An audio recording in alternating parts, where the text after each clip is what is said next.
ramai yang bergantung pada gaji ataupun bisnes mereka sahaja untuk dapatkan monthly income. So, bagaimana tuan dapat bantu mereka untuk nampak bahawa pelaburan ini adalah satu keperluan dan bukan sekadar bonus tambahan? I think saya ceritakan awal tadi, kita ada financial commitment. Itu paling penting. Dan kita kena pastikan bahawa adakah gaji kita cukup untuk nak menyelesaikan masalah kewangan kita, terutamanya kewangan hutang rumah kita atau hutang kereta kita, financial ataupun education fund yang kita perlu sediakan kalau kita mempunyai anak yang ramai. Adakah gaji kita tu dapat menyelesaikan masalah ini dalam masa jangka panjang?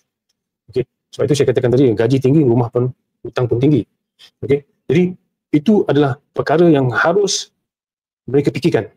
Financial freedom, financial independence selepas besar. Maknanya you have to prepare, mesti menyediakan dana-dana untuk terus keperluan. Okay. And satu lagi ialah inflasi. Kita kena faham pasal inflasi. Inflasi akan mengakibatkan nilai wang kita kalau kita simpan dalam bank ataupun kalau kita simpan di rumah, dia tidak mempunyai nilai lagi dalam masa 10 tahun atau 20 tahun. Okay. Jadi kita mesti pastikan kita punya saving itu berkembang. Okay, so that one is very important. How rich are you? Berapa banyak gaji yang you ada? Kalau you don't do anything, kalau you tak melabur, kalau you tak berkembang, okay, it will not solve your problem bila you besar nanti. Lalu Malaysia's leading AI investment tool will you found for free now at Google and Apple Play Store.